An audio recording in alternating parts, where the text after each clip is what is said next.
Takeoff and landing performance is usually broken down into ground roll required and total distance to clear an obstruction. Obstruction height is arbitrarily chosen to be 50 feet above the runway.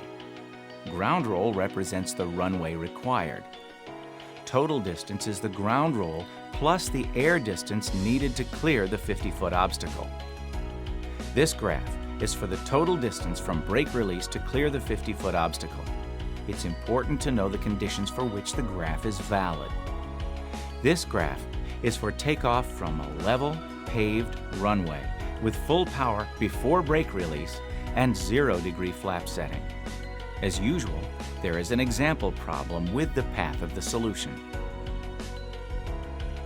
The left portion of the graph is devoted to temperature and pressure altitude considerations. In other words, density altitude. Notice that higher pressure altitudes and higher temperatures cause the beginning of the plot to start higher. Starting higher in this section means the plot will end higher on the distance required scale on the right side. Weight considerations are in the center. The guidelines slope down as weight is decreased, resulting in the plot ending lower on the distance scale. In the wind section, a headwind allows the plot to move down, reducing the distance required. A tailwind makes the plot move up, increasing the total distance. Temperature is 18 degrees Celsius. Pressure altitude is 3,000 feet. Weight is 2,325 pounds, and the wind is calm. What is the total distance required from brake release to clear a 50-foot obstacle? Before plotting a variable, check the scale. Each small square on the temperature scale has a value of 2 degrees Celsius. From the intersection of 18 degrees and 3,000 feet, go straight across to the beginning of the weight portion of the graph.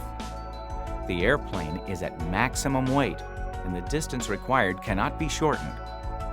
Go straight across to the wind portion. The wind is calm, which also doesn't shorten the distance required. The plot then goes straight through the wind portion. Each small square on the takeoff distance scale is 50 feet, for a total distance of 2,800 feet. Now, let's use the same pressure, altitude, and temperature with a weight of 2,000 pounds and 10 knots of headwind.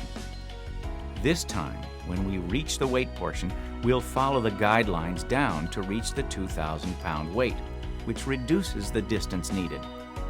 From the point where the 2,000-pound weight is reached, go straight across to the 0 wind line.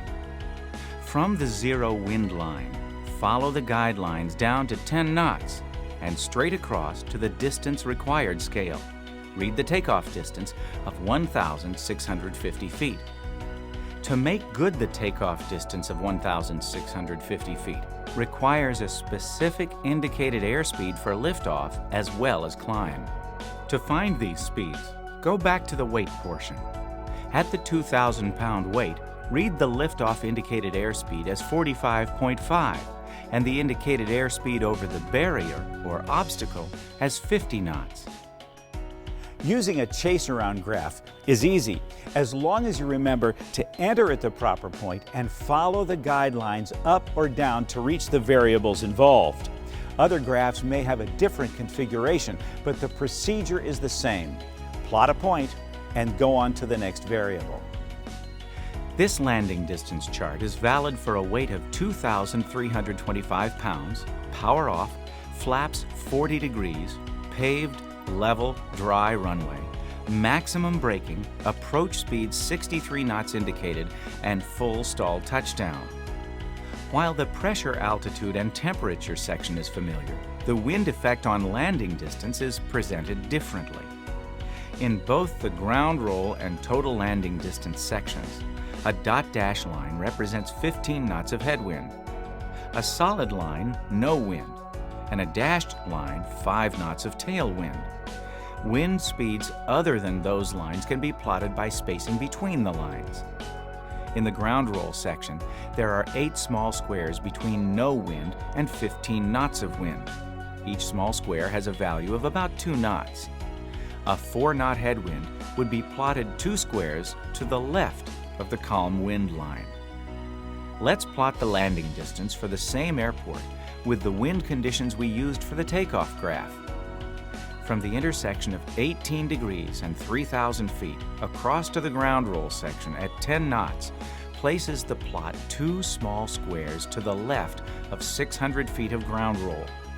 Each small square on the distance scale is worth 20 feet, which makes the ground roll 40 feet less than 600 feet or 560 feet. The 10-knot wind plot is 2 small squares to the right of 1,000 feet, making the total distance to land over a 50-foot barrier 1,040 feet.